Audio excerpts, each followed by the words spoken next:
I took a drive late one night. What happened will haunt me for the rest of my life.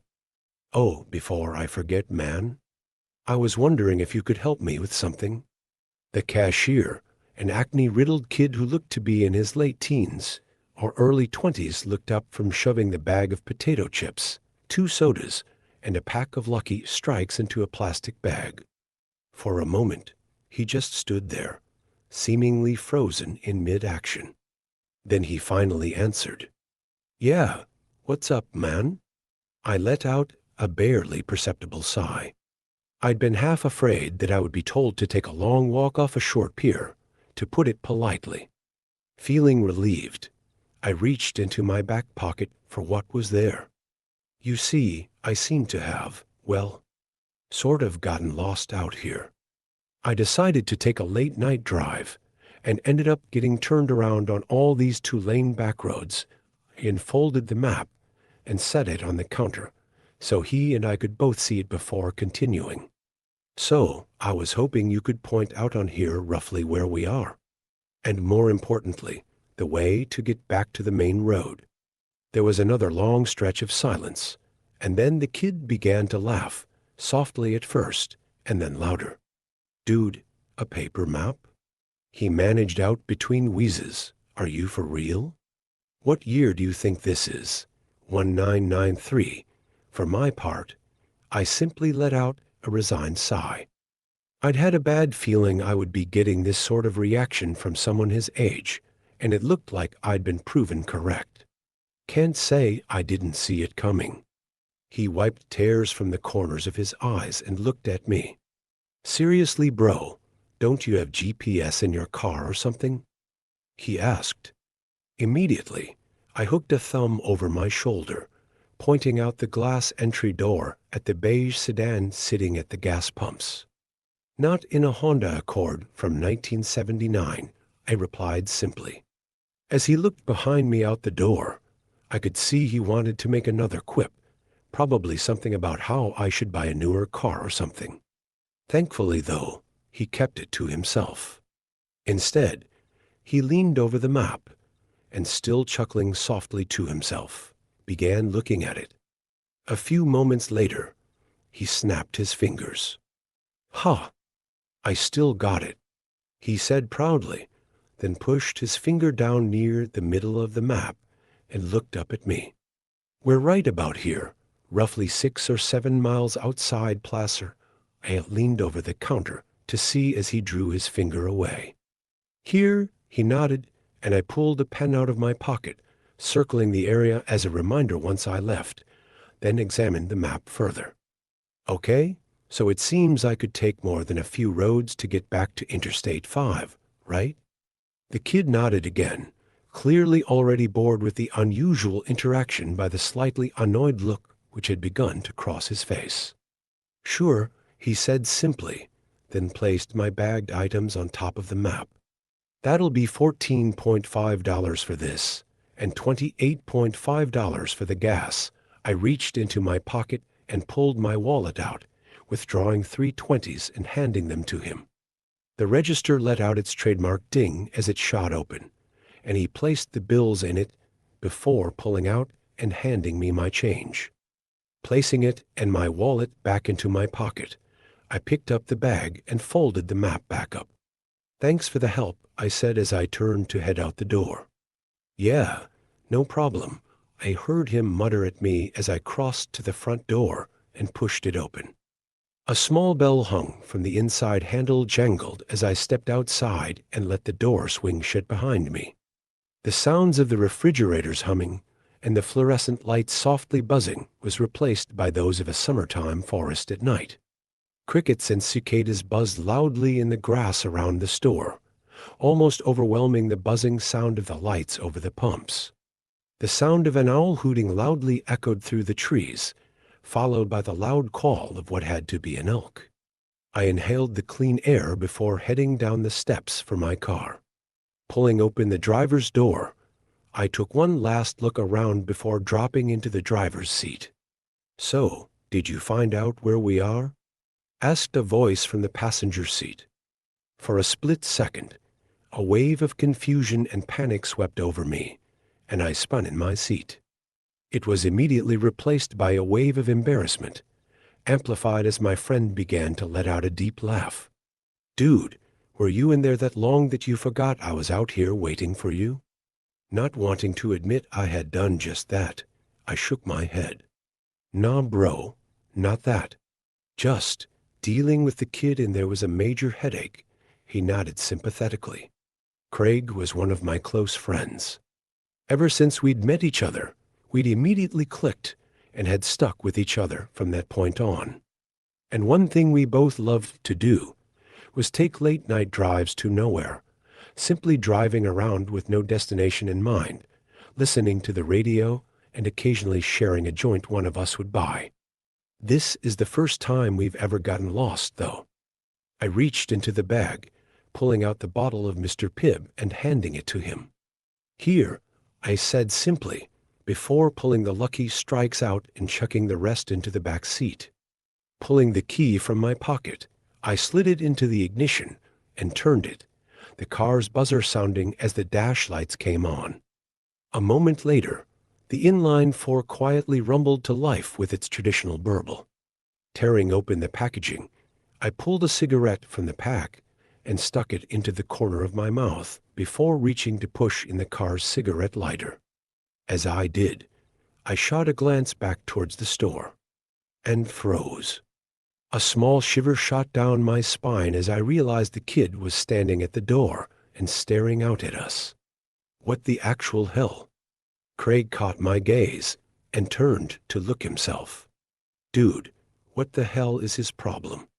I shook my head as the lighter popped back out, signaling it was ready to use. I pushed the glowing red coil against the tip of the smoke for a moment until it was lit, then placed it back in its slot. I pulled it from my lips and exhaled a cloud of smoke before answering, feeling more than a bit unnerved. "I don't know, but honestly, man, that's more than a bit creepy." I shot one last glance. The kid hadn't even blinked once. He was just staring with an off-putting intensity out the glass. "Come on, let's get out of here," Craig said, echoing the thoughts swimming through my mind. I put the car into first gear and eased off the clutch, the car beginning to roll forward.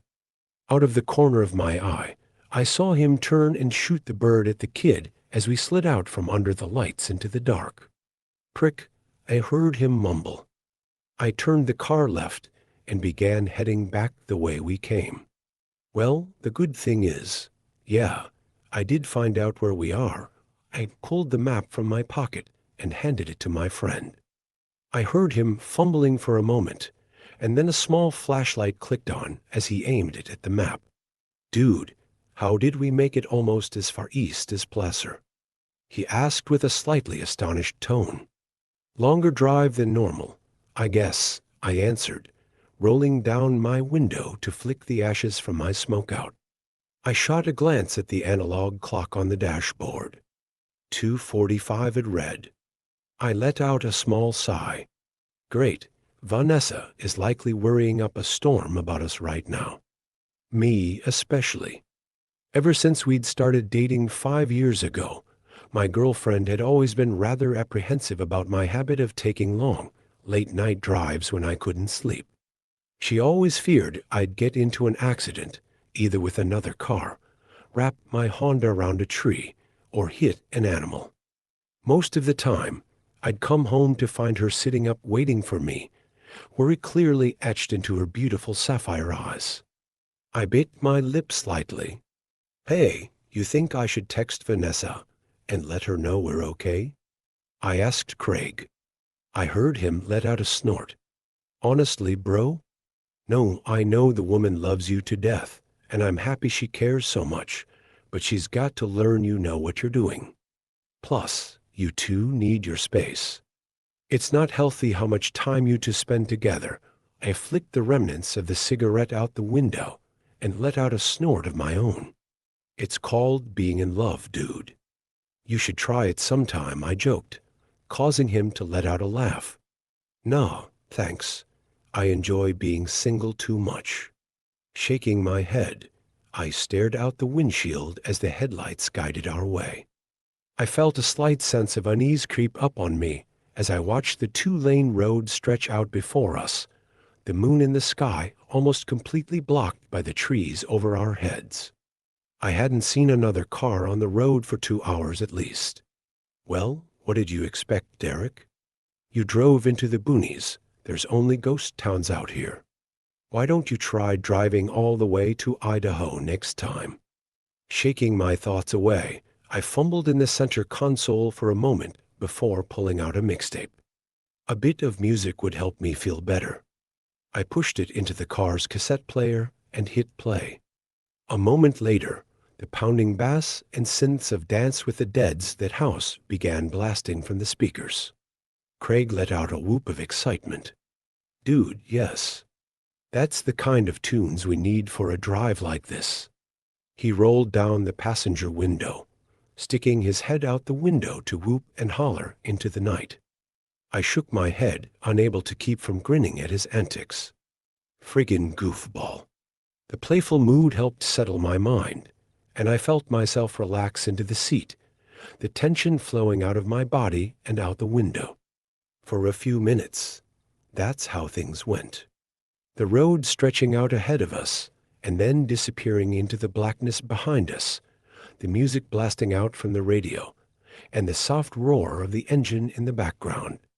I shot another look at the backlit clock. Now it read 5 minutes to 3. We should be at the highway in a minute. The thought released the last wisps of tension in my body, and fumbled into the back seat for the bag, catching it with the tips of my fingers. I pulled my bottle of soda from it, and holding the bottle to the steering wheel, cracked the cap. I lifted it to my lips and took a swig, taking my eyes off the road for a split second to tilt my head back. I looked back at the road and nearly spit it all out onto the windshield. In the second I'd stopped looking, a figure had stepped out onto the road. Fucking hell. I shouted, jamming my feet on the brake and clutch as hard as I could. The rear wheels of the car locked up, and the ear-piercing sound of squealing tires filled the cabin. To my horror, the tail end of the car began sliding out. Oh, hell, no. For a few seconds, the world around us became a blur of shapes and colors, and I feared at any moment we'd smash into a tree or begin rolling. Thankfully, the car finally came to a stop with a screech of protest from the suspension. We were facing back the way we'd come. I could tell from the black lines on the road which had once been the rubber of my tires. I gripped the steering wheel with almost a death grip, my heart furiously pounding in my chest. My breaths came in short, ragged gasps.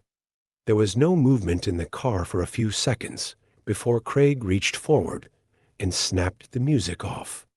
Dude, what the fuck? He shouted at me, his face looking as pale as mine must be. I didn't say a word to him. Instead, I pulled up on the handbrake, ripped off my seatbelt, and practically kicked the door open. Stepping out onto the pavement, I stepped to the front of the car on unsteady legs until I was squarely in between the headlight beams. I looked around, first at the road ahead, then at the forest on either side. There was nothing there. What the? I turned and looked behind me, over the roof of the car. The red glow of the taillights illuminated a few feet ahead, but beyond that, nothing but blackness. I turned again, looking out at the darkness beyond the branches. No movement disturbed the bushes and branches, and aside from the quiet hum of the car's engine, it was silent. I shook my head. Did I just imagine things? I shook it again. No, I know for a fact I didn't hallucinate. There was someone there. The sound of the car door opening made me turn, seeing Craig step out of the car. Leaving the door open, he immediately came over to me. You have exactly 20 seconds to explain to me what the hell just happened before I lose it, bro, he exclaimed. For a second, I fought to find my voice, then I answered. Dude, I'm not crazy. Someone stepped out of the woods and onto the road. It looked like a chick. I thought I was gonna freaking hit her. I realized I'd been holding in a breath and let it out, trying desperately to get myself to relax. Craig gave me a confused look. You serious, man? I nodded. He pulled the flashlight he'd used to look at the map from his pocket and flicked it on, aiming it first at the tree line on one side of the road, then the other. After doing this a few times, he turned back to me. Well, whoever it was, they're not there anymore, his brow furrowed. But why would a chick be out here in the middle of nowhere? He muttered, more to himself than me. I still answered, I don't know, man. It's freakin' Josephine County. For as many good people live out here, there's also a bunch of weirdos. I heard my friend let out a snort of laughter and reply, but something had caught my attention. A feeling which had slammed into me with all the weight of a Peterbilt. The feeling of eyes boring into the back of my skull. I spun around, looking back towards the car and seeing nothing there. But the feeling remained, and I didn't like it one bit. Especially when the feeling came again, this time from the direction I'd just been facing a moment ago. Realization dawned on me, and I felt a shiver shoot up my spine, along with the flicker of fear. Oh, shit, I whispered. Craig turned to look at me. What? He asked, seeing the look on my face. He repeated. What? I looked up at him, speaking with a bit of a weak voice. Let's get back in the car. Right now, he didn't argue, thankfully. He was already moving for the open passenger door, and I matched his pace as the feeling of being watched intensified, as if someone were rapidly approaching from the woods. Oh, hell. I broke, first into a run, then a full-out sprint for the last 10 feet, tearing at the door handle and practically launching myself into the driver's seat. Slamming the door closed behind me, I jammed down on the door lock, seeing Craig do the same. He turned to me, his face hidden in the dark, but his voice giving a perfect mental image of it. What the hell was that, man? The tone of it gave away the fact he'd felt, even for the briefest of moments, the same feeling of dread and fear I'd had. You remember those videos of people driving on empty roads in the middle of the night, only to have someone step into the road and get them to stop? I asked. A sharp intake of breath came from the passenger seat before he answered, finishing my thought. And then a bunch of people spring out of the woods, trying to ambush them. Oh, hell no. My thoughts exactly. Time to friggin' leave. I released the parking brake, pulling on my seatbelt and jamming the car into first gear. The tires chirped as I hit the gas, and a moment later, we were accelerating away. As we did, the feeling of being watched rapidly fell away to nothing, and I allowed myself to let out a relieved sigh. We drove in silence for another few minutes before I finally spoke again. I think we're in the clear, man. Craig let out a soft laugh. Thank fuck for that, I nodded, then reached for the soda which had fallen, wedging itself by the parking brake. Snatching it up, I uncapped it and took another swig, the still cool liquid feeling amazing going down my throat. Recapping and dropping it behind me into the back seat, I let a laugh of my own. I don't mean to be a Debbie Downer, Craig, but I think after this, I may take a bit of a break from late-night drives for a bit. This just got under my skin too much. For a few moments, longer than I thought, there was nothing, and then he answered. As much as that sucks, bro, I can understand. No problem at all. I thought I could detect a small tone of sadness in his voice, along with something else I couldn't place. But then I heard him sit up straight. Hey, Jake, he asked, a bit of a concerned tone now etched into it. Yeah, I heard him draw another breath. Shouldn't we be to the highway by now? Or at least see the lights of passing cars? I hadn't been fully concentrating on anything except the next stretch of road in my headlights, but at his words, I jerked my head to look beyond them. What the actual hell? He was right. The lights of cars and trucks flashing by on the freeway should be visible through the dark. I clearly remembered looking in my side view mirror as we'd turned onto the road from the highway, seeing the ever-present white and red glow zipping by both ways at close to the same distance we were now. That wasn't the case anymore. All I could see in front of us was darkness. Darkness and the woods on either side of the road. For a moment, I lifted my foot off the accelerator, letting the car slow down a little as my brain whirred. He's gotta be mistaken. Hell, I've gotta be mistaken. We just haven't gotten close enough to the highway yet. You know these old roads, Derek. They often end up longer than they first look. Feeling somewhat relieved by the thought, I said it out loud to Craig. He nodded, but I could tell he wasn't completely convinced.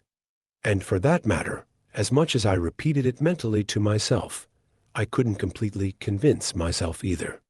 It was as if seeing the woman's step in the road had shaken me more than I'd first thought. Pushing back down on the gas, I shifted into fourth gear and watched the speedometer flirt with 55 miles an hour. For a few minutes more, neither one of us saw anything as we drove in silence. And then Craig let out a cry. There, a light. For a moment, a surge of hope welled up inside me, and I craned over the steering wheel, looking to see the highway. It was dashed as I saw it was only a streetlight, standing solitary guard on the side of the road like a sentry. Beneath it stood an old, worn sign which seemed to have been shot at many times with both BB pellets and actual bullets. I slowed the car some as it came towards us so I could read it, and felt a wave of confusion fall over me. Golden, 2 miles. The fuck? Craig breathed out as he read the sign. It passed by us, the streetlight momentarily bathing the interior of the car in light and showing the confused, worried look on his face. How the hell did we end up by Golden? Golden is a ghost town, one which attracts visitors every year to check out the standing buildings. It was a mining town which had a population of a few hundred people, but once the prospects dried up in the early to mid-20th century, it became the ghost town it is today. Its biggest claim to fame nowadays was being featured on Ghost Adventures a few years back. Craig repeated his question, but I wasn't able to answer him. My thoughts were racing inside my head. There's no freaking way. Golden is miles to the north of Placer. There are no roads connecting the two areas, from what I saw on the map. Not to mention, we've been driving in a straight line since leaving the gas station. I honestly don't know, man, I finally answered, my voice conveying how rattled I truly was. In the car's dark interior, I saw him put his head in his hands. I fumbled for my pack of cigarettes, pulling another out with slightly unsteady fingers and pushing in the cigarette lighter. A moment later, the turn-off for the ghost town flashed by on the right. I saw the dark hulking shape of the church's spire rising out of the dark for a moment. Then it was behind us. The lighter popped out, and I pressed it to the smoke, lighting it and putting it back. I decided I needed to try and calm the rising tension that was filling the car's interior. Look, however we ended up here, man, the fact is, we can't be far now from the highway. So, let's just keep our wits about us, keep calm, and when we get back to my place, you, me, and Vanessa can have a good laugh over this. Sound good? I heard my friend take a deep breath, then let it out in a whoosh. Okay, yeah, that sounds like a plan. He let out a soft laugh, and I felt him pat my shoulder. Thanks, Derek. You are seriously a good friend. Glad I've got you, I nodded, then realized he may not be able to see it in the dark. No problem, man, I said. I looked at the clock. 3 a.m. Only 5 minutes had passed since I'd last looked at it, and yet it felt more like it had been 30. Time seems different when you're stressed. For a few minutes, there was only darkness. And then a light appeared in the distance. Ha! There we go, I exclaimed. I waited to see the sign for the on-ramp appear, and felt a shiver shoot up my spine as the sign for Golden flew by again. That's wha.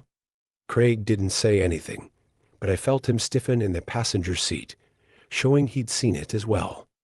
As the streetlight and sign disappeared behind us, a feeling began to creep up on me. Another shiver shot up my spine as I realized that it was the same feeling I'd had when we'd gotten out of the car. The feeling of eyes on me. My eyes shifted to the blur of trees on either side of the car, but I saw no one out there. The turn off for the ghost town approached again. I heard Craig let out another deep breath. "Derek, pull over, please," he said simply. His voice was shaking, and as much as I didn't want to stop, I did as he asked, pulling over just before the turn off. He ripped his seat belt off, shoving the door open and stepping out. I watched him stride to the front of the car and stand there for a minute.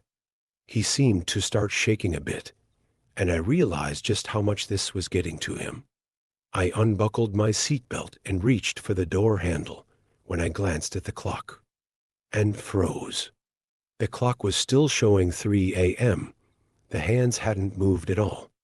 A feeling of shock washed over me like a wave as I tapped it with my fingers to see if it was merely stuck. But it refused to begin moving again.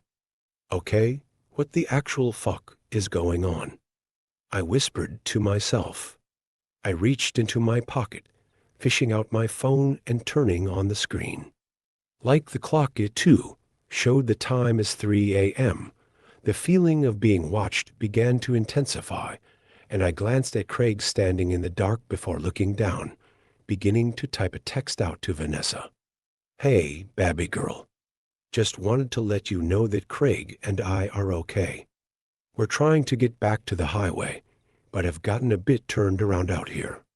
Do me a favor, and if I don't text you again in 15 minutes, text me back, okay? I love you." I replaced the phone in my pocket. I knew I should have been more honest, but I was beginning to feel a little freaked out about the weird situation. I didn't want to worry her any more than necessary, as it would make me start to freak out worse. Pushing open the door, I got out and walked around, stopping near the front right headlight. "Dude, you all right?" I asked him after a moment. He didn't answer, but happily, he seemed to have stopped shaking. I repeated my question.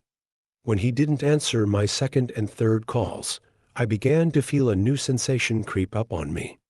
A potent mixture of dread and fear. "Craig. Dude, you're creeping me the fuck out. Please say something." He finally turned to look at me, and in the semi-glow of the headlights, I saw his face had gone a bit pale. He raised a finger and pointed, saying only a single word. "Look."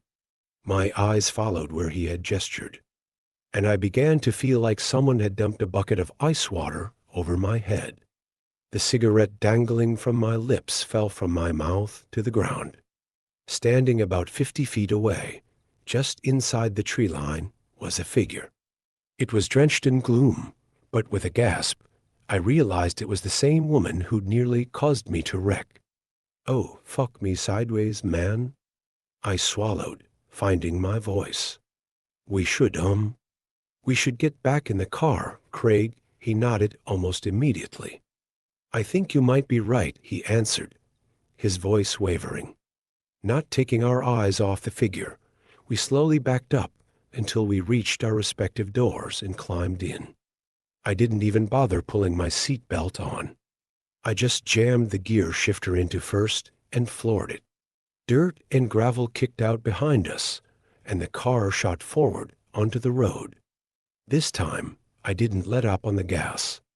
I kept my foot hard down, the engine beginning to roar as I shifted into third and fourth. The speedometer reached 60 as I shifted into fifth gear, the feeling of being watched intensifying with each passing second. I prayed that I would see something, anything ahead of us. An intersection. A house. A freaking out-of-use payphone, for fuck's sake. And then my blood turned to ice as a light appeared ahead of us. The exact same one as before, with the sign underneath. My eyes flickered to the clock, and terror shot through me as I saw it still was frozen at the same time. "This isn't good," Bro Craig said from the passenger seat. I agreed with him, but didn't say it out loud. I kept my foot to the floor, the speedometer now hitting 80. The turn off appeared again, and what I saw made me want to scream. The woman had gotten closer to the road, and she wasn't alone anymore. Behind her, I saw others, the outlines of other people. Dozens, possibly more. They all stood, facing the road, watching us fly by, and then they disappeared into the rear view mirror. Fuck, I breathed out as the light and sign flashed by yet again. This time, the mass of people had gotten even closer to the road. The woman stood in front of them all, and for a split second, the headlights illuminated her. Another flash of ice shot through my veins as I saw the river of blood pouring down the front of her nightgown, one that looked to be decades old. "What the hell do we do?" Craig asked me, his voice steady, yet filled with fear, the same I felt. I just shook my head. "I don't know, man," was all I could say. The streetlight began to appear again when I felt my phone vibrate in my pocket, causing me to nearly slam on the brakes in surprise. I fumbled in my pocket for it, seeing Craig look over at me. I texted Vanessa when we stopped, told her to reply back in a few minutes. Now, I think I'm going to tell her to call the cops or something. He didn't reply, instead turning to look out the windshield at the approaching light. Flicking my eyes from the phone screen to the road and back, I forced myself to not look at the turn off as we zoomed past the light. I didn't want to see how close those ghosts, demons, whatever they were, had gotten to the road. I flipped my finger, pushing away the lock screen and tapping on the messenger icon as the light began to appear once more. Vanessa's message automatically opened, and for a moment, relief like I'd never felt surged through me at the small bit of normalcy I had in my grasp. I froze. I didn't even look up at the road. I couldn't. My eyes were locked on the single sentence, reading and rereading it. A wave of confusion passed over me. Enough, I spoke aloud. "The fuck?" Craig spoke up. "What?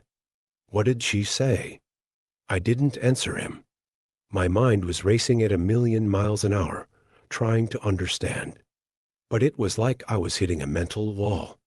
I tried to think of something else as another thought came to me.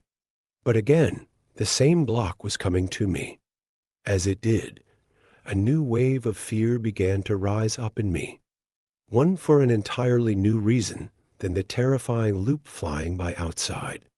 The speedometer now showed we were doing 90. And then Craig spoke. "Can I ask you a question, man?" Ice filled every vein in my body. Not at his question, but at his voice. It was different. Gone was the fear and tension he'd had not even a minute ago. Now he just sounded flat. No, not flat. I couldn't tell why, but the way his tone was. It almost made me feel like he was smiling. Another shiver cascaded up my spine as I finally forced myself to answer, my mouth dry as cotton. "What?" he answered as we began to fly under the streetlight.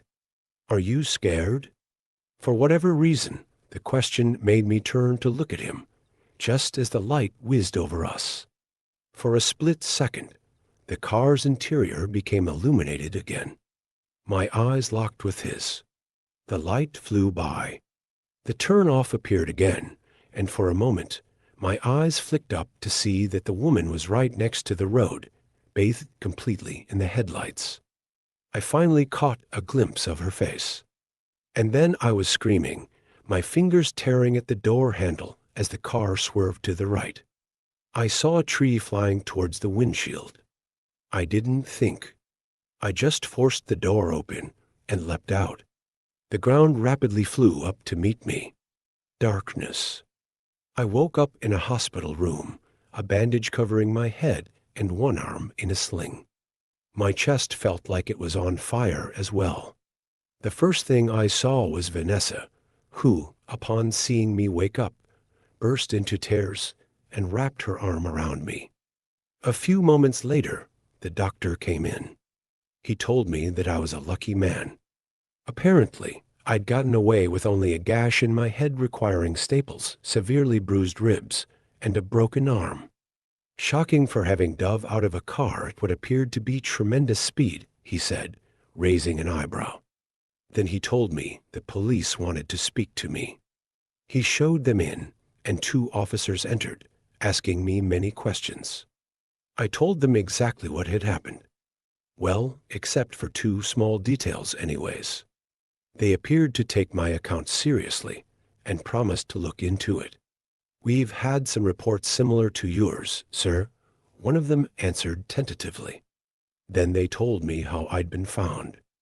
How a father and son who owned a gas station nearby had been out driving and had come across first my destroyed Honda, which had wrapped itself around a tree and then some, and then lying unconscious in the grassy ditch, me. They didn't say who they'd been, but I had a fair idea who they'd been. At least, the son anyways. That night was 3 months ago. I've been at home, resting and healing this entire time. It's given me plenty of time to think. Plenty of time to process. Everything. I try not to think about that night. About any of it. I feel like I'll go insane if I do. Especially after the police told me that they found nobody else at the scene of the wreck. Only the passenger door hanging open. But I've had to, after receiving an email from an unknown address. One claiming to be the son, the kid I saw in the gas station that night. He told me things. Things that his father told him he'd seen for years. That he didn't believe at all. Until that night, when he looked out the door at my car. That's when he'd frantically called his father. As I type this out, I feel myself begin to violently shake, remembering the woman's face, indeed a ghost, as it flashed in the headlights. The look of horror plastered there as she frantically waved at me to get my attention. The same look the others must have had. Remembering turning to look at Craig as the light flickered over, and seeing the smile on his face.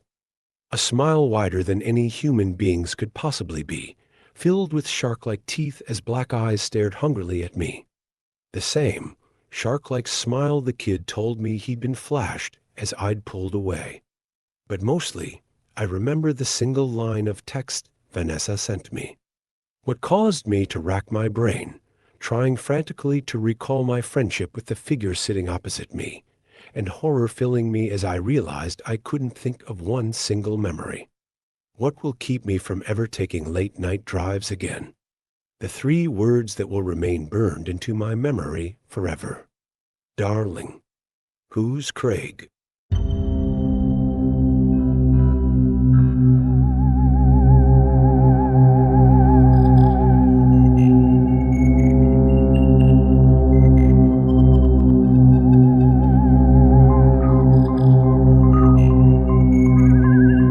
Story 2.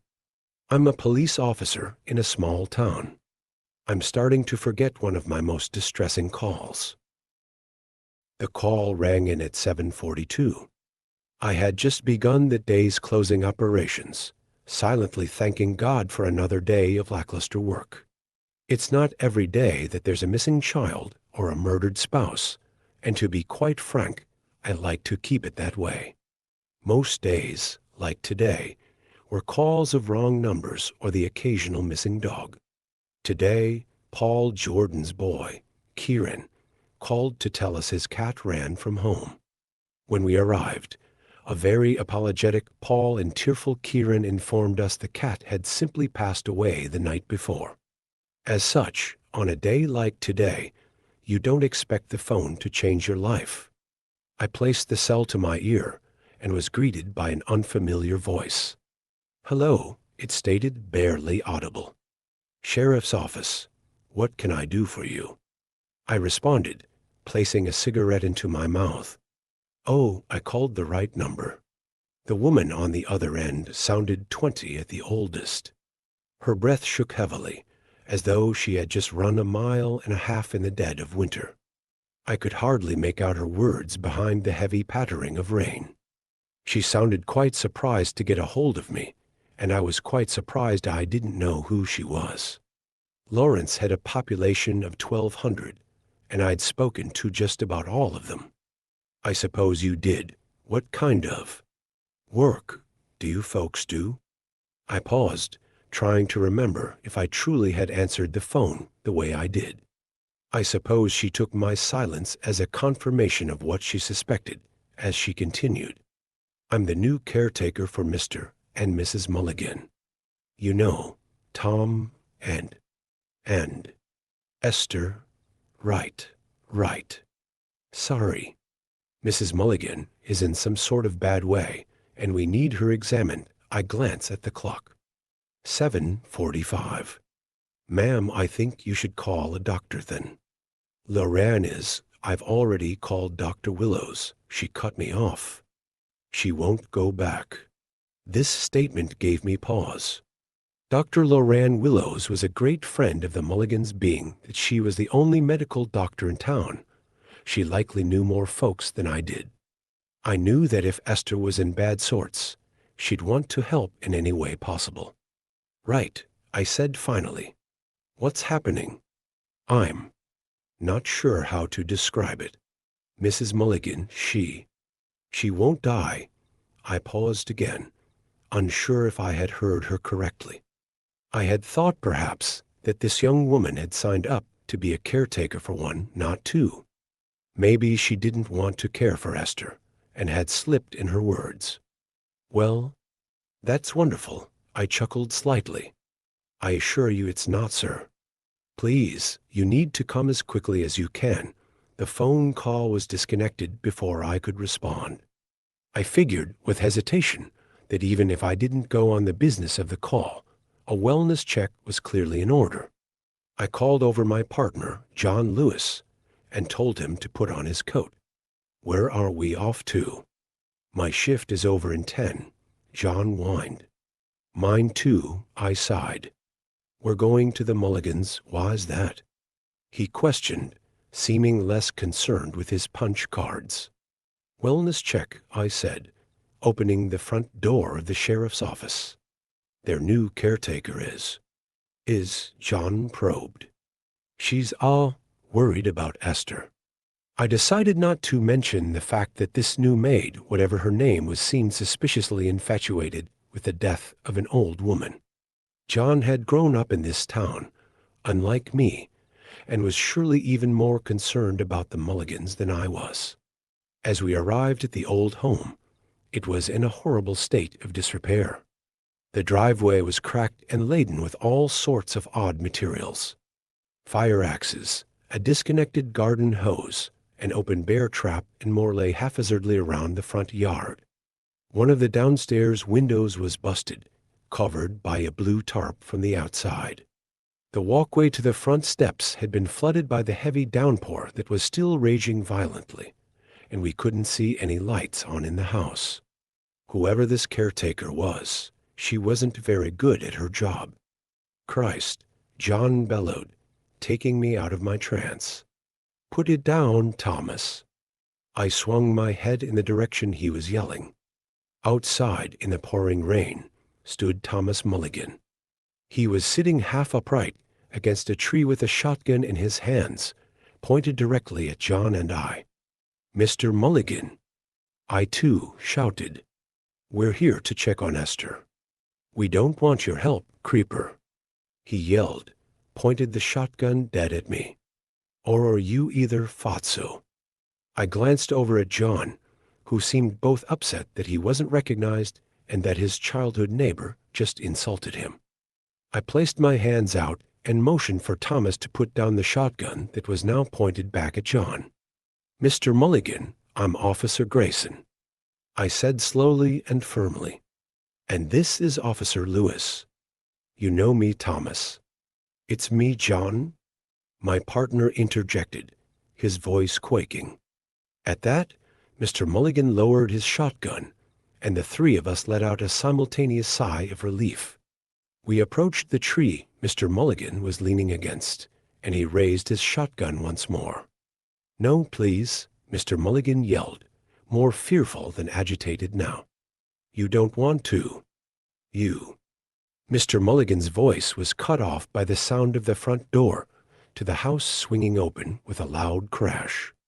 The silhouette of a frail young woman stepped onto the front porch. Are you the officers I called? The woman shouted as loud as she could, but was still hardly audible. Yes, ma'am, I replied. Are you aware that Thomas is out here in the rain with a loaded weapon? I haven't been able to get him to come back inside, she replied, approaching us weakly. I noticed she had a slight limp in her walk, and her right arm hung limply at her side. She was impossibly thin, with dinner plate-sized eyes and straight brown hair. Well, miss, John stated, passing glances between her and Mr. Mulligan. Olivia Newman, she said quietly. Miss Newman, I'm not going to tell you how to do your job, but Thomas is your responsibility. We need to get him inside. Oh, don't blame her, Jack, Mr. Mulligan said hoarsely. I might be old, but I can still make my own decisions. I chose to come out here, and out here is where I'm staying. I kneeled down to meet Mr. Mulligan at eye level. He was bleeding, but I couldn't tell where over the rain. He was equally as emaciated as Miss Newman, like the pair hadn't eaten in weeks. His clothes were ill-fitted and torn, and he had a 1,000-yard stare like I'd never seen on another human being before. What happened here, Mr. Mulligan? I asked softly. His eyes drifted subtly away from mine as he began to speak. Olivia didn't tell you? It's... Oh, God. She won't die, kid. Who won't die, Thomas? Mr. Mulligan looked me dead in my eyes. He smiled and spoke uncharacteristically calmly. Son, promise me something, he whimpered, gazing back at the house.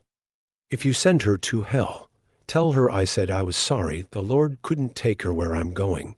With that, Thomas Mulligan, aged 85, went completely limp. His eyes had an unchanged soulness, as though he died long ago.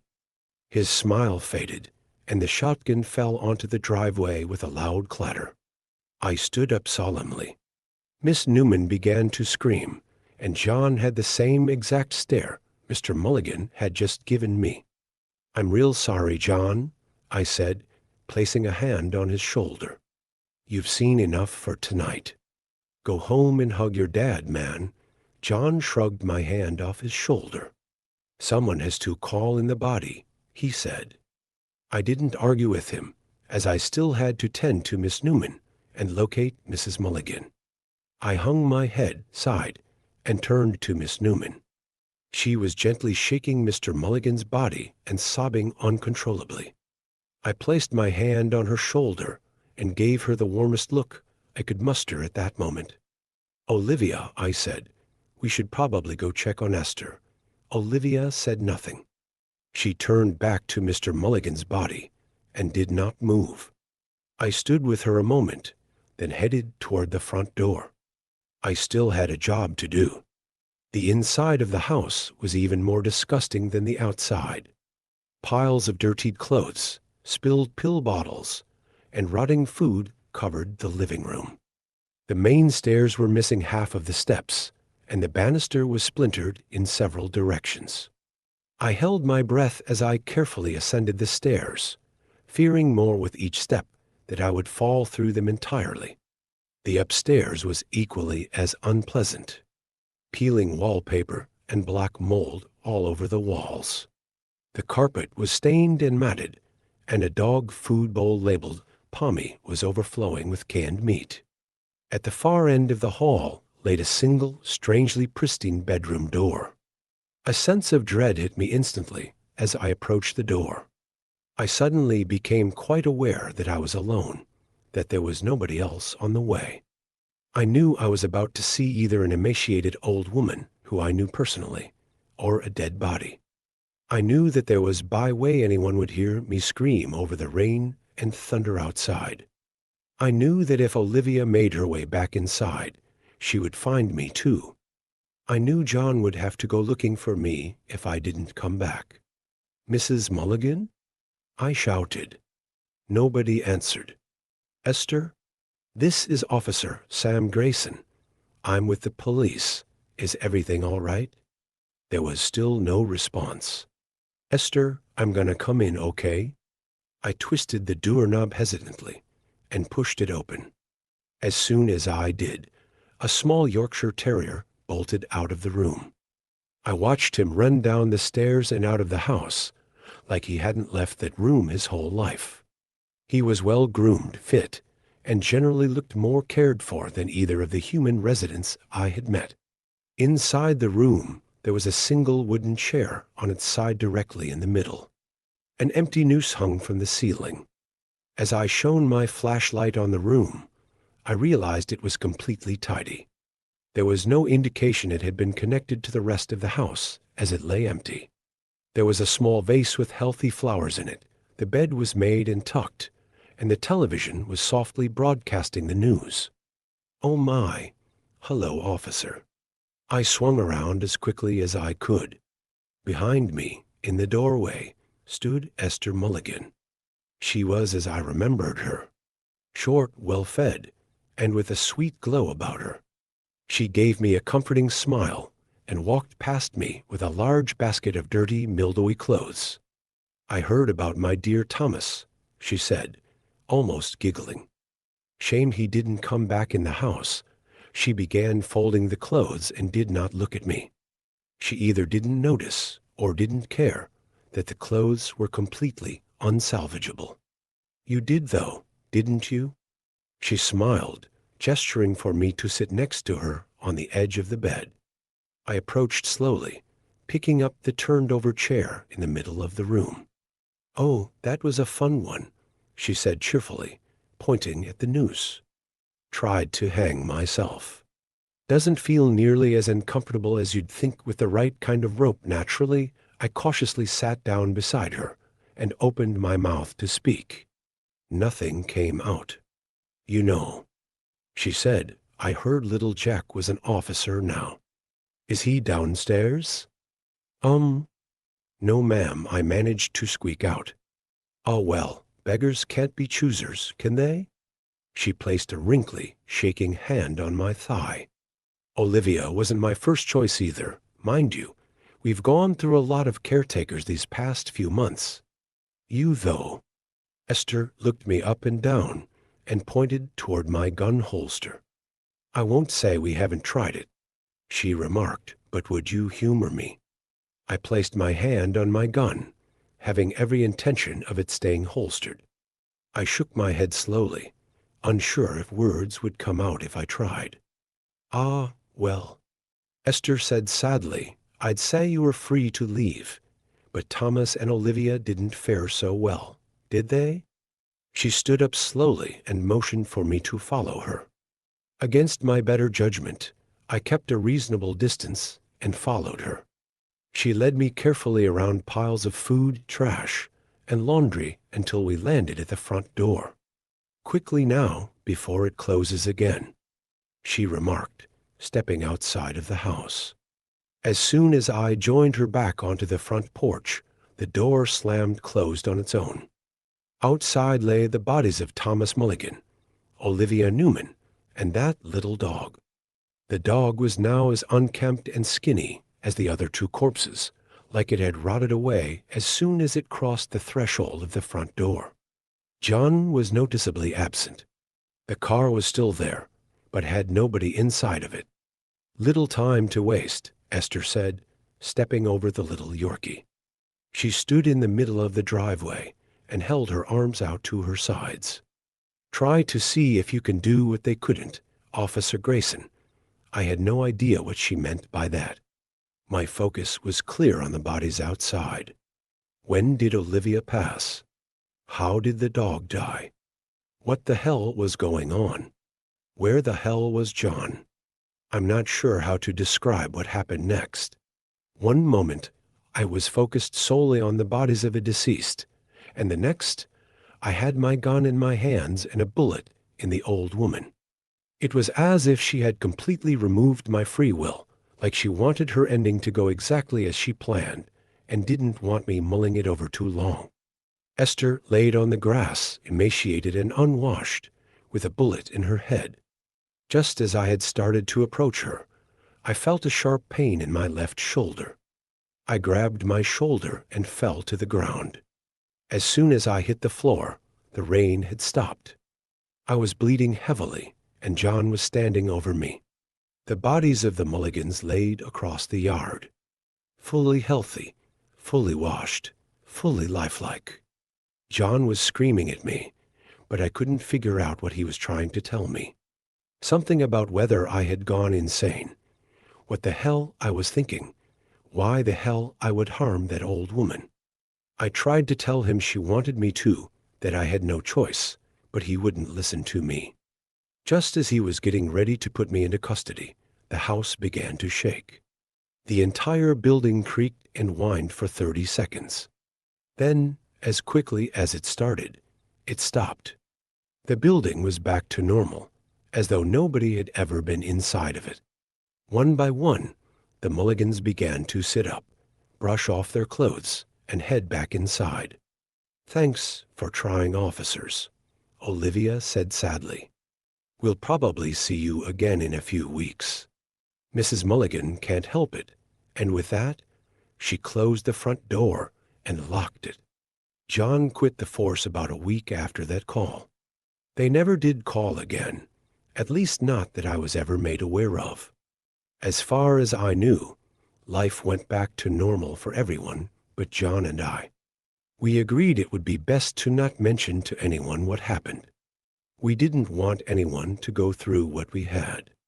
I had all but completely repressed this memory over the last few years, but last week I was called back to the house. The entire building had burst into flames, with all 3 of its inhabitants presumed dead. I didn't register that it was the same house where it all happened until, when looking for the deceased, I found a partially melted dog bowl labeled "Pommy, no bodies were ever recovered from that house." It sits empty now, ready to be demolished. There was no family that ever claimed the property, and nobody ever reported anyone named Olivia Newman living in the home at all. As far as anyone can recall, the Mulligans lived alone, without the need for a caretaker. Even John is starting to forget the details of that night, and I'm afraid I will too. I'm writing this down in case anyone has any information on Olivia Newman or the fire in Lawrence, Washington. If you know anything, please contact me. I might not remember this story soon, so please be as timely as possible.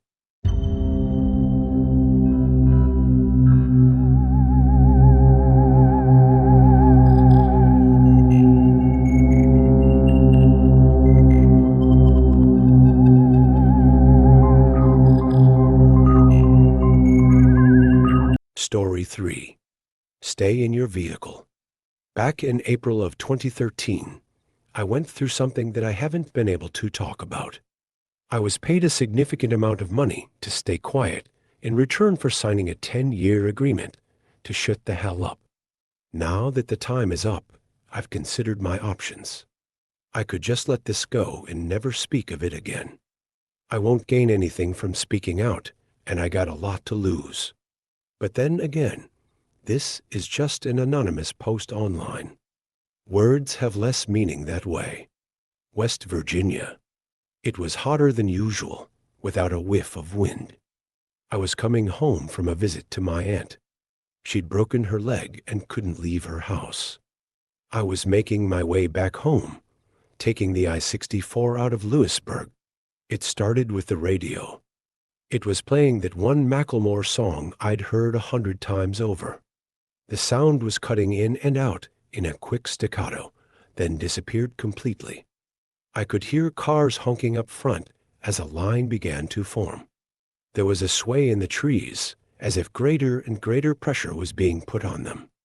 I could hear wind rushing against the left side of the car, forcing me to pull the other way to compensate. I closed the sunroof as a dust cloud blew past, staining the windshield. Then a rumble. It sounded like thunder, but from the ground. Like a groaning bellow, growing louder and clearer by the second. As it reached its peak, I could see trees toppling over. A small Kia got pushed off balance and swerved off the road. As the sound died down, the road devolved into chaos. Some were desperately changing lanes, others were stepping on the brakes. I got my door scraped as the car behind me sped past. The radio was playing an automated message. A local emergency alert, referred to as a geological event. We were asked to turn off all air conditioning, slow down, and divert to the nearest exit. It repeated in a monotone voice. Geological event. No air conditioning. Slow down. Divert to nearest exit. Minutes passed. There was a line forming further down the road. Police officers blocking the lanes in all directions, leaving a highway exit as the only option.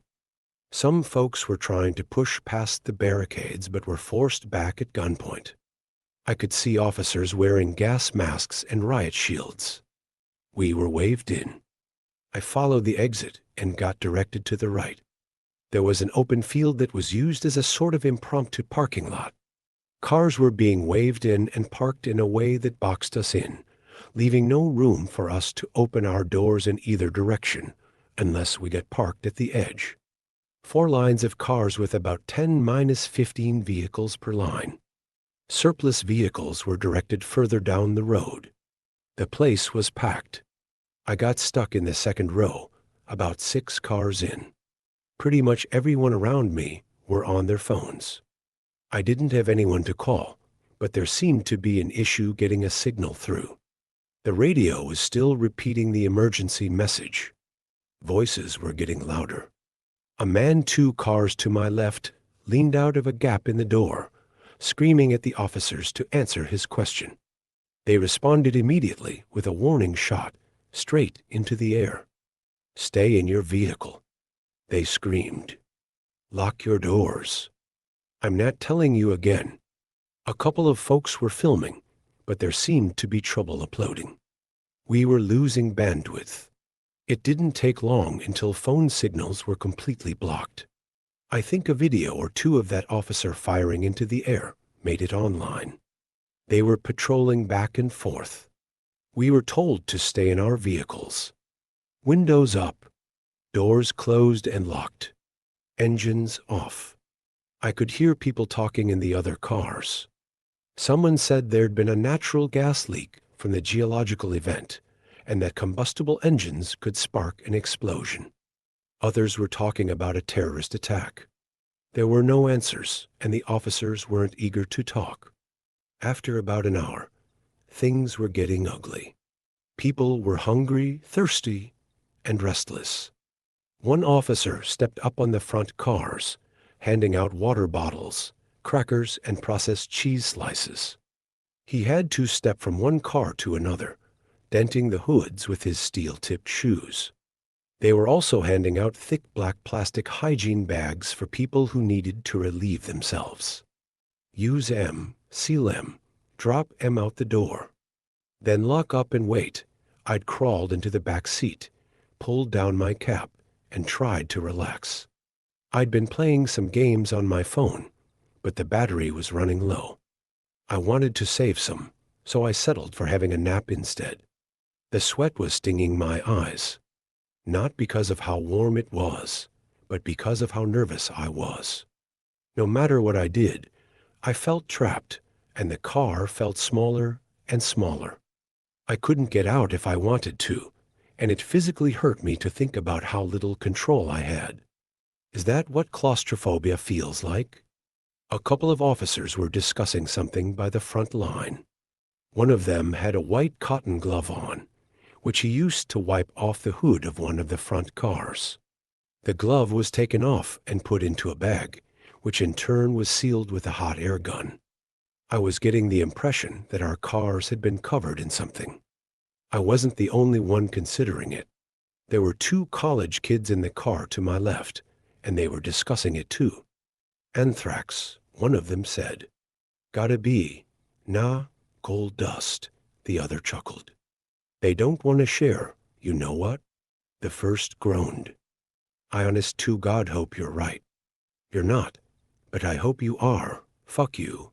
I joined in the conversation shortly after. I offered another explanation. Something combustible. Something that might blow up if we started our cars. They were willing to consider this. The car behind me couldn't hear us, but the driver held up a notebook with the text. If we do know what it's gotta be a lion's.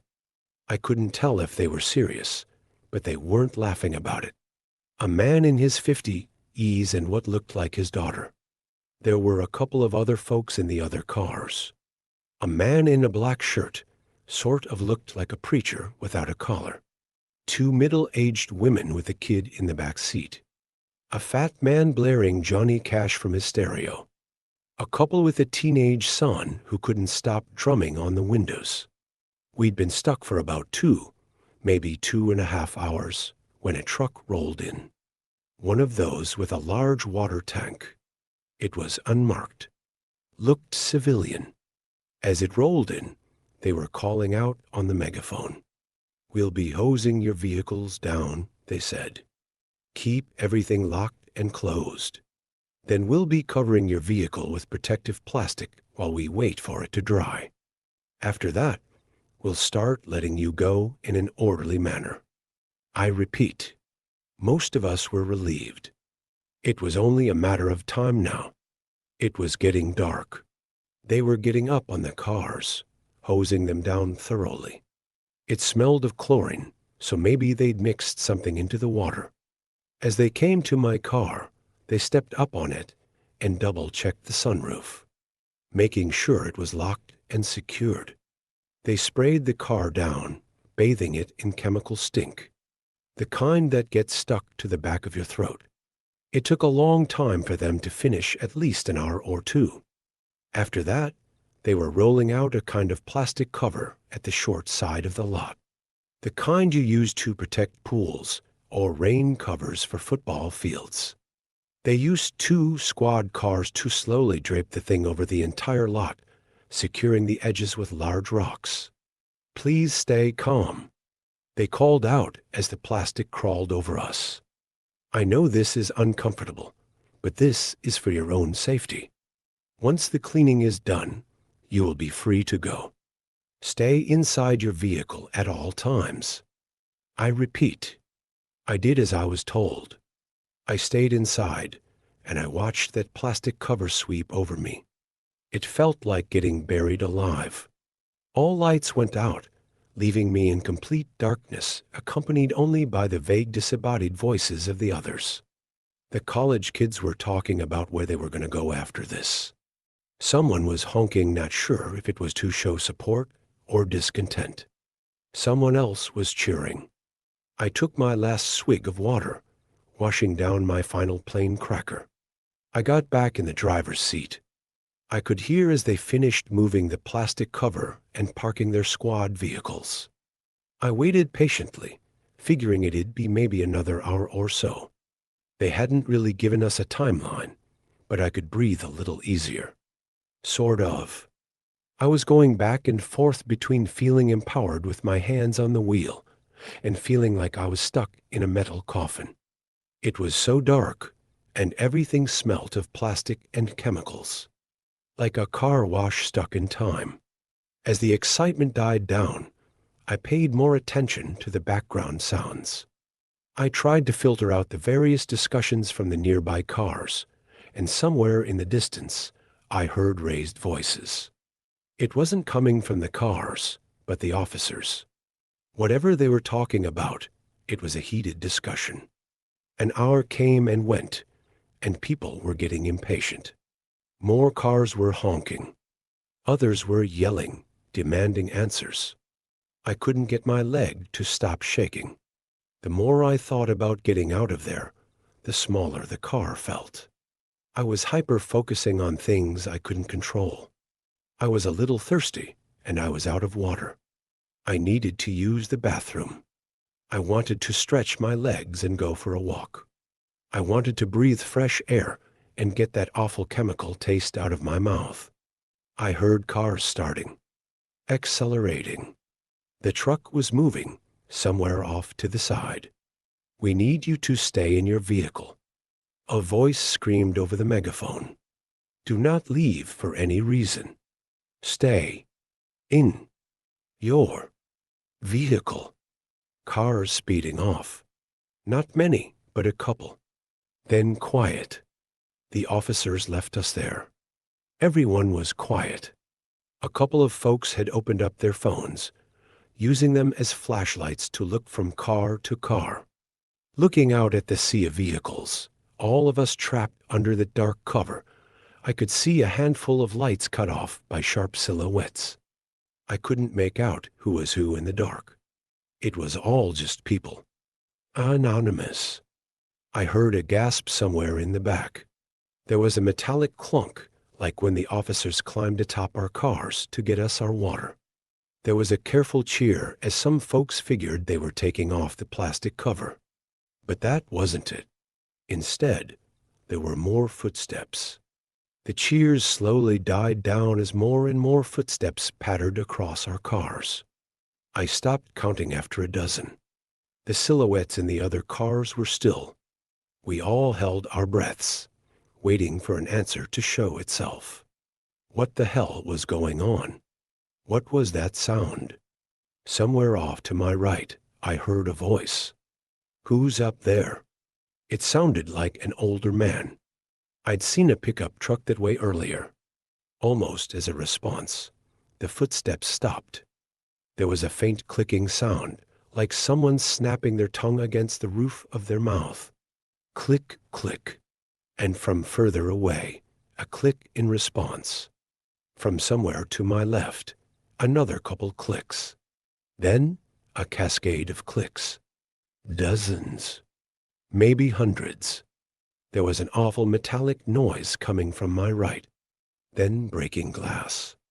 A scream cut short, followed by several irregular taps of the car horn. One of the silhouettes in the distance turned into a blur as something passed through the windshield, cutting through the plastic cover.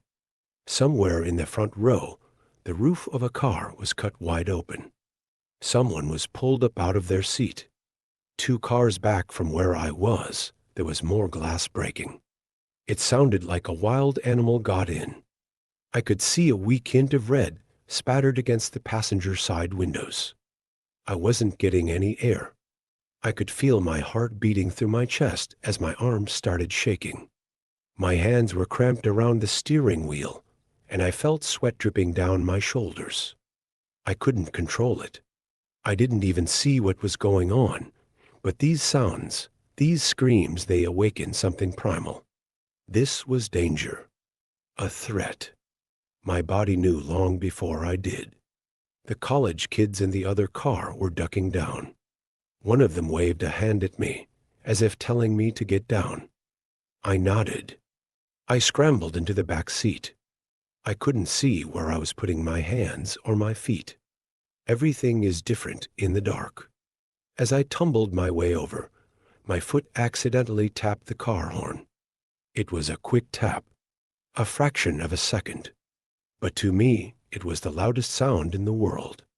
I was lying on my stomach in the back seat, and within seconds, something heavy climbed onto the hood of my car. I could feel the car buckling. It was much heavier than the man who'd passed out water bottles.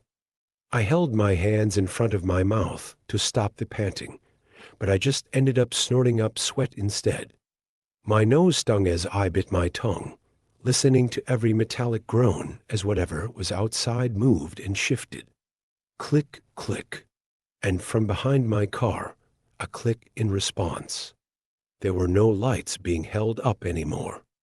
Everyone was cowering, going quiet. I pushed myself up against the door behind the driver's seat, trying to make myself as small as possible. I could hear the frame of the car complain as something slowly moved. When it came to my sunroof, there was a slight crack. That made it stop. Another crack. I silently shook my head, as if trying to ask the car to stop. That thing was going to break. And it did.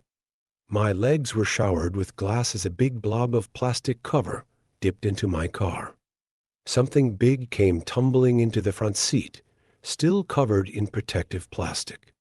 It twitched and spun around, its clicking turning from a careful question, like noise, to a never-ending barrage. It was calling for help, alerting others. And it was cutting its way through the plastic. There were footsteps coming from every direction. Some of them leaping from car to car. Some of them leaping far enough to skip a car as they hurried. I was going to be swarmed within seconds. I fumbled with my hands, accidentally cutting my thumb on the broken glass. I managed to open the passenger side door, but even at its widest, and even when pressing into the college kid's car, it wasn't enough room to get out. Still, I had to try. I pressed myself into the gap and exhaled as much as I could, flattening my chest. While the thing thrashed around inside my car, I could feel my vision going faint. Black spots popped up at the edge of my vision. My arms were going weak. And yet, by some miracle, I made it through. As my face hit the gravel of the makeshift parking lot, I felt the burn of residual chemicals. I swallowed my instinct to run, instead staying on my stomach, forcing myself to crawl under my car. There were more of them, some climbing on, some off. My chest was pressed to the ground as the weight shifted. I heard breaking glass from the windshield and tearing fabric. Something was stuck up there, and it was furious. Like a trapped animal. I could hear the college kids mumbling to one another, trying to stay calm. One assuring the other that all they had to do was stay low, stay quiet, and wait. Then, something slammed into the passenger side door. The one I'd crawled out of. The door was pressed up against the neighboring car, then fell haphazardly to the ground, completely off the hinges. An ink-black, bird-like foot touched the ground right next to me. I've looked it up since. There were 3 toes forward, 1 toe backward, all clawed. And isodactyl feet, similar to that of many birds of prey, except larger than a human foot, and with smooth, oil-slick skin. It must have been heavy, at least 400 pounds. If the clicking noise came from its mouth, I can approximate that it was somewhere around 6'7" to 6'9". Or taller, it could have been hunched over. How it managed to walk in the gap between the vehicles is beyond me, but I suspect it was very thin. It daintily walked from my car to the others, as if scanning for something. I could barely see anything in the dark, but this thing seemed to navigate it perfectly. It didn't bump into anything. There was a tap on the glass of the car behind me, to my right, and someone got startled. A short scream, and the hunt was on. This time was different. It must have caused some kind of chain reaction, as all of a sudden, the plastic cover was getting torn up left and right. People were clawing their way out of their cars. I heard someone kicking against their windshield. Another was trying to open their door. I could hear it slamming against the side of the car next to them. And off in the distance, there was gunfire. Just a couple of shots. The college kids in the car next to me slammed their doors open and followed my lead. They rolled onto the ground and under their car. There was a little more light coming in as the cover had been torn above. Their faces were red from tears, and one of them was desperately trying to call for help on his phone. The other grabbed the phone out of his hand. A short scuffle ensued, ending with them putting on a ringtone and sliding the thing as far to the left as they could.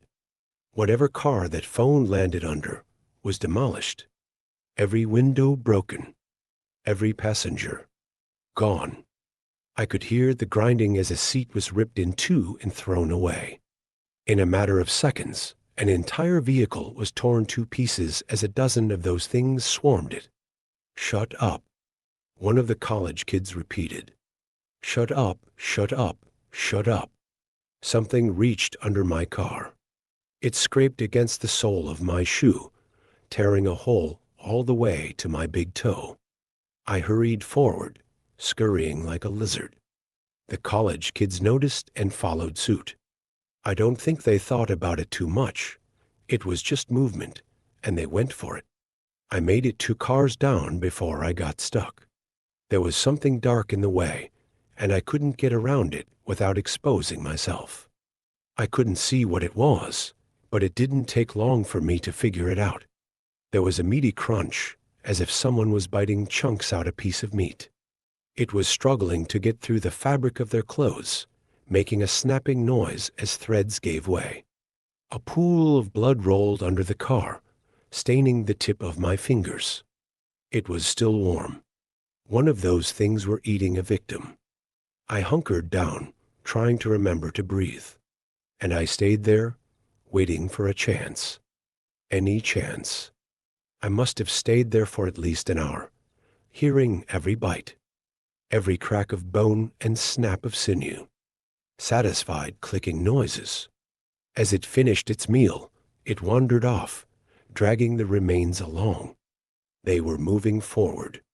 Something heavy walked over the car I was hiding under, dragging a body along. Slowly, the footsteps disappeared. It was quiet again, and in that quiet, I found my footing. I made my way to the edge of the plastic cover. I listened one final time, pushed one of the weights away, and slipped through. They were gone, and I was out. I could feel my chest growing lighter, allowing me to breathe. I wanted to cry from relief. A breeze was picking up, drying the sweat on my brow and carrying the smell of grass. Stepping back, I turned towards the sea of cars to see how bad the damage was. And then I saw one. It was a bit off to the side, perching on top of an old Honda. At a glance, it looked like a tall person, covered in a slick black ink. But looking closer, you could see the strange bird-like feet, the pointed nails, the long row of shark-like teeth on a mouth that was far too wide. I froze. The thing rose to its full length, easily over 7 feet tall. It looked ready to pounce on me. I had nothing to defend myself with. I couldn't make any sudden moves. I wouldn't even be halfway under the car before that thing would be over me. 100 thoughts raced through my mind, but there was nothing I could do. I was out of options. But the thing just looked at me. It raised a slice of raw meat. Blood dripped onto the plastic cover. It looked at me curiously, taking a bite. Then, as if nothing had happened, it wandered off, satiated. I was left there, shaking like a dry leaf. And with the last of those things gone, all that was left was the panic. It didn't take long for the officers to return. The plastic cover was removed, but we couldn't go home. Not after this. Some folks signed a waiver and were let go immediately. They weren't allowed to talk about what they'd seen, and in return, they'd get a hefty sum of insurance money.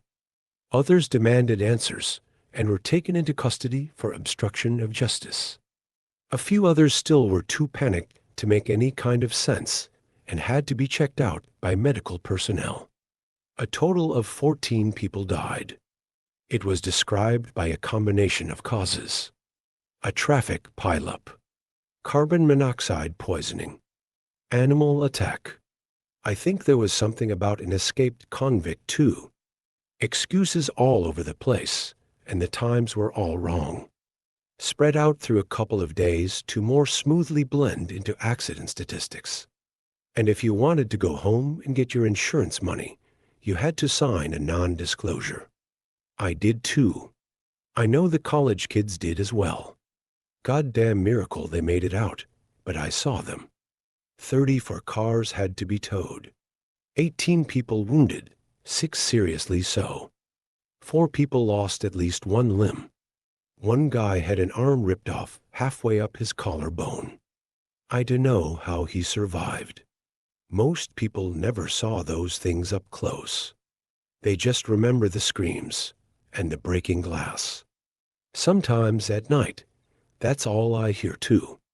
Closing my eyes reminds me of lying under those cars, feeling the pressure as the weight shifted. I still get trouble breathing.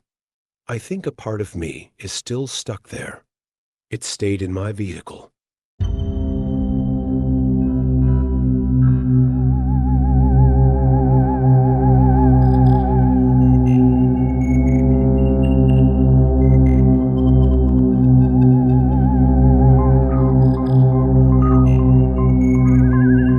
Story 4. What's the worst dinner you've ever eaten? It won't compare to mine. Marcus Teller wasn't a billionaire when I dated him. This was back in the early 2010s, when his startup was just entering the first stages of success. He had money and a bit of fame, but he hadn't been on the cover of Fortune yet. I wasn't exactly starstruck. At the time, we ran in the same social circle of recent Ivy grads trying to make it in New York. I was no model, but I was pretty in a bookish way that attracted plenty of attention from young men like him, so I wasn't surprised when he cornered me at a mutual friend's party and talked at me until I'd texted him my number.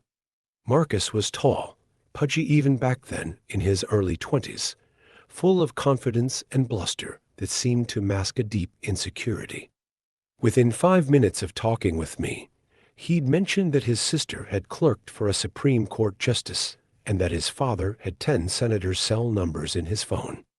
He left a few messages over the next week, proposing coffee, drinks, even inviting me to an office party as his +1.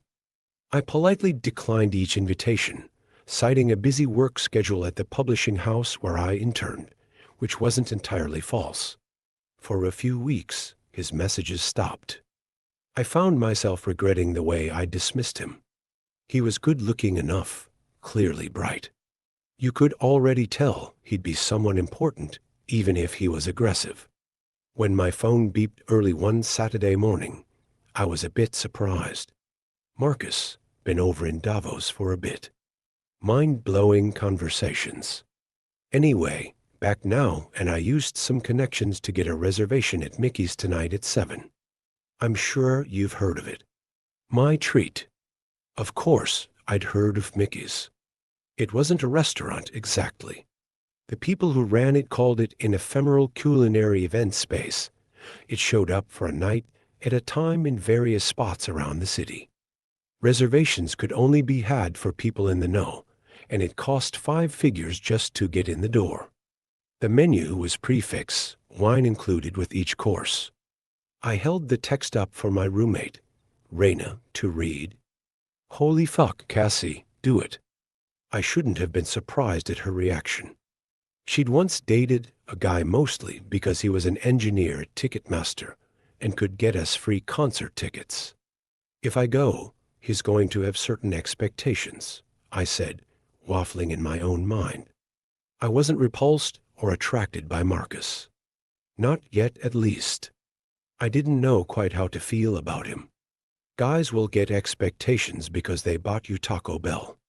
This is Mickey's. I say, do it, and then Uber home if he acts like a dick. Or maybe you'll actually end up liking him. Could be a cool story to tell the grandkids, right?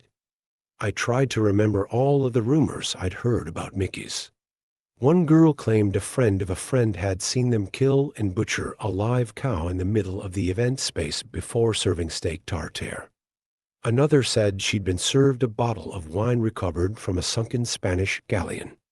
I texted back, "Me, 7 o'clock works. What should I wear? Marcus, anything." My Mickey's experience started around sunset. At first, I was sure Marcus had texted me the wrong address. It was a ferry dock I'd never heard of before, way over by Hunts Point. It was dark and getting misty. Somewhere, a foghorn blew. I almost told my Uber driver to take me home. Then I spotted a crowd of people gathered by a dock down the street. It was an eclectic mix, plenty of guys in suits, fresh off a day grinding it out in the financial district. Some girls dressed in insane over-the-top stuff, like it was the Met Gala. Then there were others in more hipstery-type clothes, expensive tight jeans, cut-up Armani exchange t-shirts. I figured I'd found the right place. As I approached the crowd, Marcus ran up to me. It couldn't have been more than half a block of jogging, but he was still slightly breathless from the effort.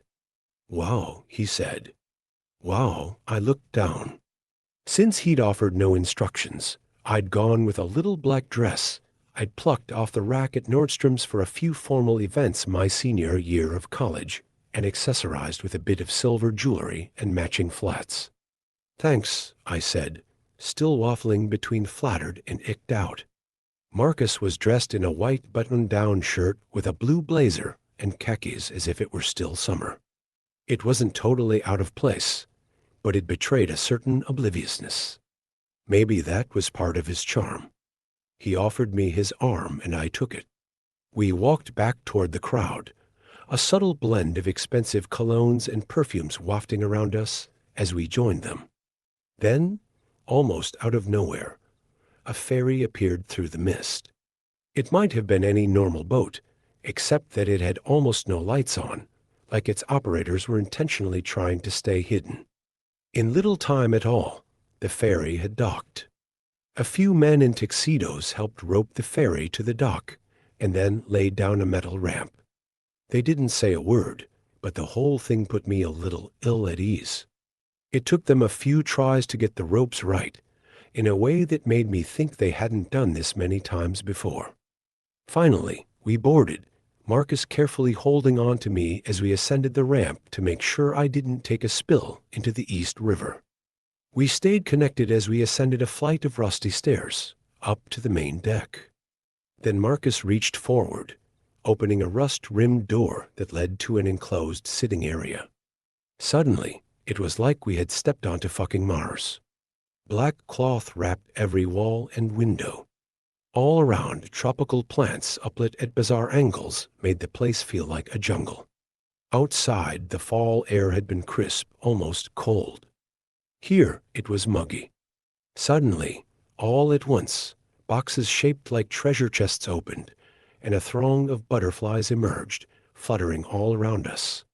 For a moment, I sat enchanted, realizing that each chest had held a different color: orange monarchs, yellow swallowtails, radiant blue Edensizes. A red lace-wing alighted on my shoulder, and I couldn't help but smile. It delicately folded and unfolded its wings, tickling my bare skin. And then, suddenly, Marcus plucked it off my shoulder and popped it into his mouth. It took everything I had in me not to scream. "Marcus," I said. "What are you?" As I said the word, I looked around the room and realized he wasn't the only one eating. As I watched in disgust, I saw a girl in a white dress caked in Swarovski crystals pluck a green butterfly from her hair and pop it into her mouth, smiling and chewing, then opening her mouth so her date could see she'd swallowed the whole thing. Everyone was eating. Everyone but me. "Is there a color I can get for you?" asked Marcus. "Maybe that lavender one?" "That's a purple emperor," I said softly. I'd spent several weeks in the loft of our house one summer leafing through a book about butterflies while my parents argued downstairs. I tried to remember if it was safe to eat. Yes, I thought. Purple emperors were technically non-toxic. Marcus grabbed the butterfly, carelessly crushing its wings as he handed it to me. "I like the blue ones best," he said. "You have this one." I looked around and realized that one of the men in the tuxedos was watching us. His eyes were cold. A few other guests were watching too, waiting to see what I'd do. "Come on," said Marcus. "You're not picky, right?" This is starting to get kind of embarrassing. Carefully, I took the butterfly from his hand. Its little body was shaking slightly, its tiny legs scrabbling in the air. It was in pain, I told myself. It was a mercy. I popped it into my mouth, crushing it against the roof of my mouth with my tongue. I didn't stop until I felt it stop moving. Then finally, I relaxed my tongue. It tasted like nothing I'd ever had before, a kind of organic, soil-like umami somewhere between dirt and seaweed. "Good, right?" said Marcus, beaming. "Way better with champagne, though. Kind of dries out your mouth, right?" I nodded weakly, realizing I was trying not to cry. A waiter came by with a tray of long-stemmed flutes, and the other guests accepted them in turn, no longer paying attention to me. Marcus took 2 glasses and handed me one. "What is it?" he asked the waiter. The man didn't reply, but gestured to a small white card on the tray, reading 1-9 for 3 Paul Roger, London, England, sparkling white, from the private collection of Winston Churchill. Marcus took a sip and gestured that I should do the same. "Not bad," he said after a second. "I thought it would be more bubbly. Maybe it loses some of the carbonation when it gets old like this." A piece of the butterfly was stuck in my teeth. I could feel it lodged there. Frantically, I tried to work it out with my tongue. Then, finally, I took a swig of the ancient wine. It was flat and a bit too warm with a vague undercurrent of vinegar. I swished it around in my mouth, working the piece of butterfly free before finally swallowing. "Good," I said, nodding at Marcus. "But I'd better pace myself." I tried to hand him the glass, but he took a step back, like I'd tried to burn him. "Careful," he said. "Every element of this dinner has been meticulously planned. They really won't like it if you waste food or drinks. That wine in your hand costs over $5,000 a bottle. And it's yours. No one else's." I looked around and realized a few waiters were watching me now. I took another sip. If anything, it tasted ever more strongly of warm vinegar now. As I lowered my glass, the men's eyes never left me. Suddenly, I wanted nothing more than to run out of the too-hot room. I looked toward the door and saw 2 men as big as rhinos, also in tuxedos, standing in front of it. "I need to get off," I whispered to Marcus. "And what?" "Swim back to Hunt's Point." Something dropped in my stomach. When had we left the dock? I walked over to the doorway, looking past the men, and saw that what Marcus said was true. We were a long way from shore now, far enough that the city lights twinkled in the distance. One of the men cleared his throat and adjusted a bit of black fabric behind him, eliminating the city view. "You should go find your seats," he said meaningfully. "The soup course is about to start." I was about to say something when Marcus took my arm, pulling me toward one of the able a bit too forcefully. "Hey," I said. "You're hurting me. I'm helping you," he said. "Helping me what?" I looked back at the large men by the door. They were watching me intently. I imagined how easily they might pick me up and toss me into the cold black water. I couldn't have weighed more than 100 pounds. I barely ate back then. I hadn't gone swimming since high school. I was bony and tended to sink in my parents' slightly green backyard pool. Dark thoughts bit at me like sharp-toothed fish, the same kind that would eat my corpse if I did the wrong thing at this dinner. "Soup?" asked Marcus, attempting a reassuring smile. It was something he would never master. Years later, as his company was going down in flames, multiple investigations ongoing into a massive fraud, I would see him try that same false smile on CNN. No one would believe it then either. We sat at a banquet table draped in a tablecloth of fresh leather. I had never seen such a thing before. The other guests were running their hands along it, whispering about the quality, wondering aloud if it was cowskin or some other synthetic material. My bowl was a shell, gleaming with a pearlescent sheen. Inside it was half full with steaming, brown liquid containing a pyramidal stack of cubed meat. A spoon of carved wood sat beside it. Suddenly, a voice boomed through loudspeakers invoking the French words "quis humain" in a low monotone. "What's that mean?" I asked. I'd taken Spanish all through school, a more useful language. Marcus shrugged. "I'm trying to learn some Mandarin on Duolingo. French is practically a dead language anyway." It seemed like an asinine thing to say, but he spoke the words with such authority that I couldn't help but nod. Around me, several women tittered before reaching forward with their spoons to take their first bites. Marcus did the same, closing his eyes in pleasure as his lips closed around the meat. His mouth was suddenly horrifying to me. I was sure he'd try to kiss me later. Kiss me or worse. I hoped he'd take my no gracefully, but feared he wouldn't. "It's amazing," he said. "It's like beef turned into sex." He nodded at a cluster of nearby waiters, and I realized they were watching me intently. Watching and whispering. "Eat," Marcus whispered, his tone no longer friendly. I reached forward with my spoon and took a cube of meat. It glistened like a topaz in front of me. I couldn't deny how good it smelled, like the scent of ham filling the house on Christmas morning at my grandfather's house. And yet, my lips wouldn't open. The meat trembled on my spoon. The deadly men watched.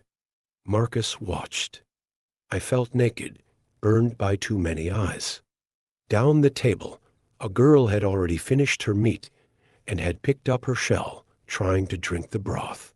It slipped out the sides and splashed onto her chest, ruining a dress that cost more than my father's salary. She and her friends laughed hard. "Eat," commanded Marcus again, and I relented.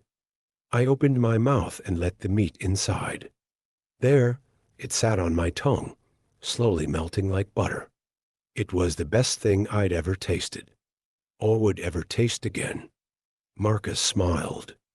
"Told you," he said. Then, raising a hand, he shouted for red wine. Many hours and many courses followed. There were noodles shaped like stars supporting a glistening sphere of meat that melted at the touch, revealing a buttery center. 2 different steaks followed, the meat tender as belly fat. At one point, we were served a tree of bread, all hung with cured meats, hanging from its branches like ornaments. Wines accompanied each course. They were vintages owned by famous men and varieties that had gone extinct decades ago. One may have been from Constantinople in the time of the Byzantine Empire, though that seems impossible in retrospect. By the time the final dish came out, I was full to bursting, my head swimming with drink. By then, Marcus's hand was lying in my lap, his hand kneading my thigh in a way I decided was pleasing. All of the fear and anxiety that had welled up at me in the early stages of the night was gone, replaced with a kind of bliss I would never experience again.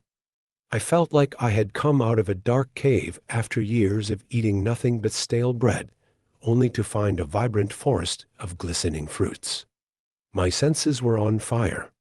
I wanted to lick everything, the plates, the tablecloth, maybe even Marcus. The voice, it may have been God's voice, as far as I was concerned, boomed from the speakers, or tile sur unlit de lait chu. Carefully, the waiters laid down plates covered in silver domes, something I'd only seen in cartoons. Then, all at once, they lifted the domes with a flourish. All around me, peals of laughter filled the room. As for me, it took everything I had not to scream. There, sitting in front of me, sat a human toe on top of a bed of lettuce. The toe was entirely intact, though dark with sauce and sprinkled with pepper and herbs. Still, it was whole enough that one could easily imagine it wiggling to life if reattached to a foot. All at once, the fear flooded back to me. My stomach turned. I wondered what punishments might befall me if I threw up. I imagined myself roped to a glistening steel table, screaming as a chef slowly took me apart with a paring knife. All around me, the diners exchanged glances. Then, one began to slowly clap and others joined in. The girl who doused herself with soup reached forward and plucked the toe from her bowl, popping it whole into her mouth. She chewed and smiled as the rest of us watched her. Then, finally, after a few seconds, she spit out the nail. She continued chewing, working every last morsel off the bone. Finally, she spit the two into her hand and laid it back on the lettuce. It looked harmless enough now. A little white lump that might have belonged to a pig or a cow. But it hadn't. It had been attached to a person. Maybe a few hours ago. Maybe a few days. But recently, the rest of us looked down at our plates. Some people were giggling nervously. Others cut at the toes with knives, trying to saw off small pieces of flesh. A few more popped the toes whole into their mouths. I felt bile welling up at the base of my throat. I looked over at Marcus. There was no toe on his plate. Where had it gone? Then I looked up and realized that his mouth was full. He was chewing something methodically, like gum. He smiled at me. "It's good," he said, a bit of drool escaping from the side of his mouth. Like, really, really good. I looked down at the toe on my plate. If I didn't eat it, I didn't know what would happen to me. Maybe nothing. Maybe drowning in black water. I took my fork and gently prodded the toe. Turning it in the light, I noticed a fleck or red nail polish clinging to the side. For a moment, I felt certain I'd vomit, but I was able to overcome the reflex. "Is everything okay?" asked a waiter, towering over me. "I assure you, the meat is cooked perfectly. It's just," I pointed to the fleck of nail polish. "Should that be there?" The waiter looked at the red polish, horrified.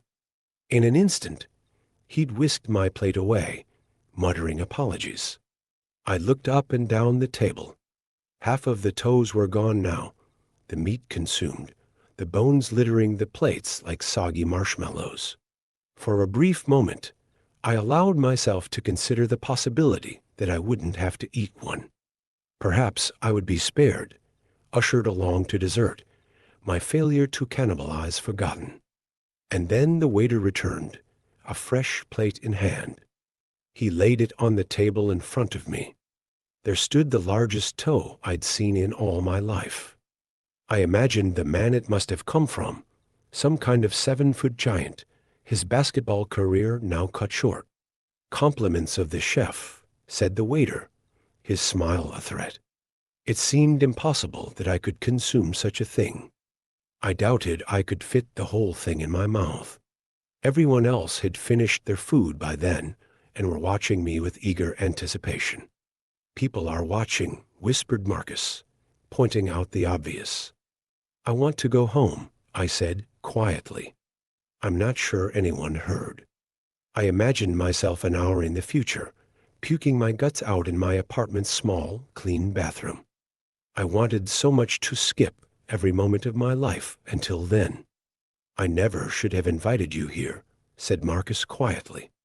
"Everyone said you were a prude. I thought I could change you. But here we are. You're a monster," I said quietly. "I'm an alpha," he said. "But sheep can't tell the difference.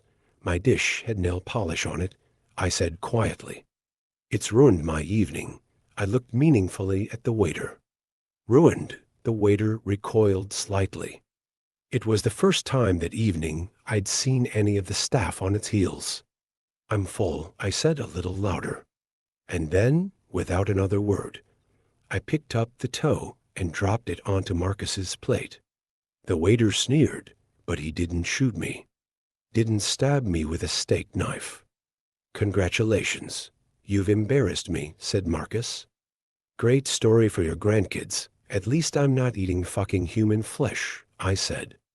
And then he started laughing. Laughing and laughing. Others began to laugh too, whispering what I'd said to the other beside them. I remembered a birthday party I'd attended when I was younger, when I'd accidentally wet myself while playing on a bouncy castle. Everyone had noticed. They'd even created a horrible nickname that followed me to school. Eventually, I'd had to switch districts. What's so fucking funny? I asked Marcus. He dabbed at his eyes with his handkerchief, wiping away tears. What do you think we've been eating all night? He asked.